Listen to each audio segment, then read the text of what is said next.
Hey there, welcome back. Now in this lecture, let us discuss about REST. So basically, REST is an architecture which follows some patterns for everything. So there is a proper architecture to design our API. So that means if we design API using this REST architecture, we are going to get REST API. It's simple, it's the easiest thing that I can understand. But then this REST architecture have some rule currently for endpoints, for methods, for header, for data, everything else. So if we are following this architecture to design our API, we are going to get REST API. That's the simple thing that you need to understand. Now let us talk about all the things that define this REST architecture. So the first thing you need to talk about is endpoint. And the second thing that we need to take care about is our methods. Then the third thing will be our headers. And then the fourth thing will be the data, the body. So if you remember, we already discussed about this endpoint, how these endpoints are structured, how they are followed. One quick additional change that you might see in different URL structure of website is if you are working with API specific URL, so there are chances you are working with Twitter API, you are working with Facebook API. Most of them have something like developer.twitter.com or api.facebook.com. So there are chances either you are going to work in this URL, in this structure, or we can follow a structure as your domain name /API/ then your endpoint. So currently this is our domain name. So instead of this, what we are going to have is a movie list. Here we are going to have movielist.com /API, then / movies or movies list, movies 127. So whatever our endpoint is, this is going to be the URL. So there are two ways that can be followed. Either we are going to follow api.movieslist.com or movieslist.com /API. So it depends on different type of website. The examples that we are going to take as CoinMarketCap, Twitter, Facebook or any other big service, they usually have different domain, or I can say it's different subdomain to handle their API. It is not going to affect much. This is something very basic which most of the students are not aware of. It's not required for you to understand this right now, but you should be aware of this. The second thing is going to be the methods.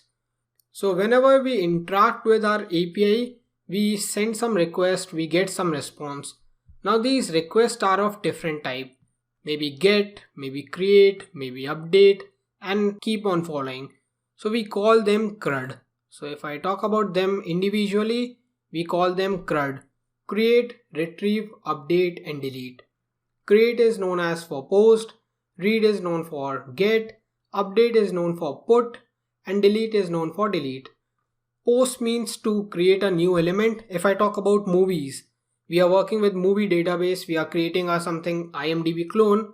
So if I add a new movie, it is going to be post. That means adding a new movie. If I am getting all the list of movies, that is going to be this get method. That means I'm either getting the individual movie or the list of movie. That means I'm just getting the information. So it's either individual movie or the complete list. If I'm trying to update any movie, maybe this is the movie number 127. If I'm trying to update this movie 127, then this is a put request. And if I am trying to delete this movie which is 127, then this is a delete request. We'll be talking about this a lot throughout the course as well as about the endpoints also, because we are going to utilize them with each and every lecture. Now let me discuss something really important about these two URL patterns which is pretty common, and since we are working with REST API and now you understand about these CRUD operation, it is good time for you to remember this. So we are going to mainly work with these two type of URL. So if you are working on Amazon, there are two type of links. Either you are going to get all the list of item or you are going to get individual item. Here we are working with IMDb clone. That means either we are going to get the complete list, that is complete list of movie, or we are going to get individual element. So we are going to mainly work with these two type of URLs. In future, any type of project you take, you have these two type of URL. Let's talk about Facebook. Either you are going to get complete list of different status, or you are going to work with individual status. Maybe Instagram, maybe Twitter. Either you are going to get complete list of tweets or individual tweet.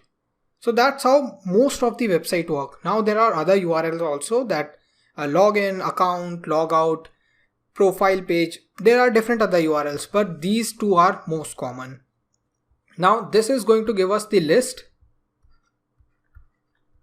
the complete list of all the movies, or if we have any restriction, and this is going to give us the individual information, that is the individual element. So when we are working with this type of link, which is movies, which is going to give us complete list, we are going to send a GET request. Now this GET request will help us to get complete list of movies.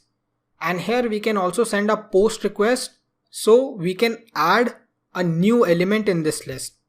So these two type of method we can add. Here we cannot perform put.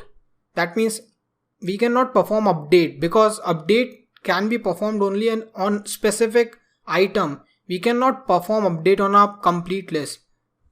And similarly delete. We are not going to delete complete list. We can delete individual item.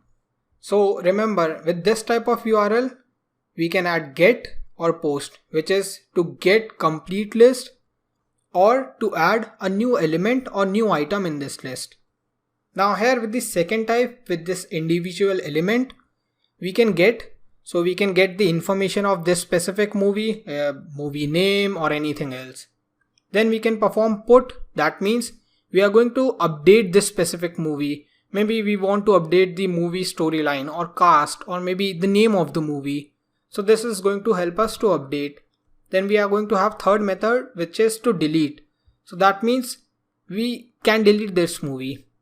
So these three methods can be performed here. But we can add delete method here also. That means we are going to delete all the elements, all complete list. No one wants to do that. So you need to remember this. When we are working with complete list, either we can add one individual element or we can get complete list. Here we can get information of this individual element. We can update this element or we can delete this element. This is something really basic at this point of time. We will discuss about this a lot more. Now this is the ideal, or I can say this is the best use case of URL structure. But throughout the course we are not going to follow exactly the same. The thing is, we are going to perform same function with different methods. What I mean by this, if you remember, we are going to work with class-based view. That means class-based view have maybe 3 or 4 methods we are going to discuss. So what we are going to do is, first we are going to do something similar with the first method. Then we are going to work with something similar with second method. Then again something similar with third method, because we need to understand all 3 methods. So we are not going to work with the same URL. What I am going to do is, with the first method I am going to work with this URL. Then maybe in the second method I will change the URL for the second method, or I will add a new URL for the second method. And for the third method I can add new URL. So you might see the difference with these 3 type of methods. But remember, this is the best case. This is the best structure according to REST framework. I will talk about this pattern again by the end of this course, so you will have more clarity. You don't have to worry much, just follow the course, you will understand everything. Now that's done with method. Then we have headers. So we have some status code, we have several codes that help us to interact with our browser also. And one of the common thing is our headers. So what usually happen is, if I send a request, maybe I send a GET request and I just return the data, everything is okay. Along with the data I am also going to send information 200 OK. That is my header code. So 200 OK for my GET request. Or maybe they send a create request. That means they send a movie data. So what I am going to say is 201 created. If they try to access ID number 500 for a movie and that movie is not available, I'm going to say 404 page not found. So these are some header codes that we carry, usually known as status code, and we have a proper lecture, so you will get more information about them. So this will be status code, and this is carried with every request. So if I send a request for delete, that means I am going to remove that item and then that item will not be able to access. If I am trying to update, then I am going to send a request, okay, everything is okay, 200 okay. So every time we send a response, we carry some information with headers. Now the next thing is data. So as I discussed, we follow JSON to send all type of data, either from client to server or server to client. We follow a format of JSON. Either you can use XML or any other. So maybe we are taking information from Android application. We ask them to fill a form. We are going to get that data in JSON. So they will fill a form on the front end side in the proper sequence of form structure, but front end will send us the data in the form of JSON. And then we process that data, and if we need to send a response, we will send them JSON, and then front end will try to show them properly. So the communication is going to be through this JSON itself. So this is the architecture and we are following, and if we follow this architecture to create API, we are going to create RESTful API. Now we have individual lectures to understand each and everything. This was just a basic overview. So like this header have multiple types, like 200 plus means succeed, 300 plus means we need to redirect something, 400 plus means that there is some error from client side. So we need to talk about them a lot. We will discuss them in individual lectures. Then we have multiple JSON sections. Then yeah, definitely we are going to work with methods and then endpoints. So this was a basic idea how we are going to work with our project. And I know I am trying to draw everything, write everything just to make sure that you understand these points. Otherwise I can either utilize slides, photo, but this type of writing help you to remember everything. I hope this lecture was helpful. These were the two lectures that I want to discuss as a basic thing. Now you can jump onto all the lectures. We will first understand how to create API with the help of Django directly without using Django REST framework. We will create API directly with Django. Then we will also talk about how to create basic API with Django REST framework, and then talk about advanced stuff as we move forward.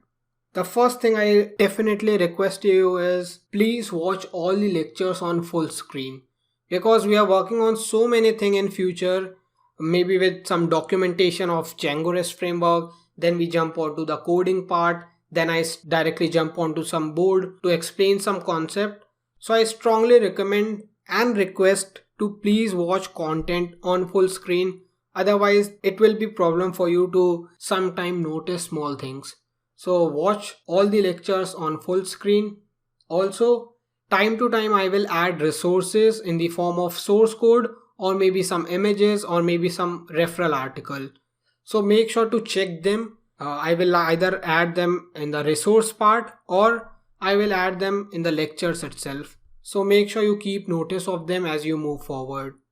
The next thing is, before jumping onto questions or before implementing anything, make sure to watch that complete lecture, complete section. Suppose I am talking about token authentication. So that particular topic is divided into 4 different lectures. Just make sure you watch all the 4 lectures first, then implement it. Then if you have any doubt, then jump onto Google or Stack Overflow. But make sure you watch all of them. There are chances several students just watch one lecture, then try to do that everything about that topic. Don't do that. If a topic is divided into 3-4 lectures, make sure you watch these 3-4 lectures and then practice it. This will help you to understand all the different things that we are going to do into these 3-4 lectures. Same follows with permission. We first talk about basic thing, then advanced stuff. So make sure you watch the section and then implement it. That's all. These are my requests and these are my advice.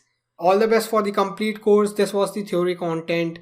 And now let us dive deep with practical stuff. Thank you for following, and I see you guys in the next one.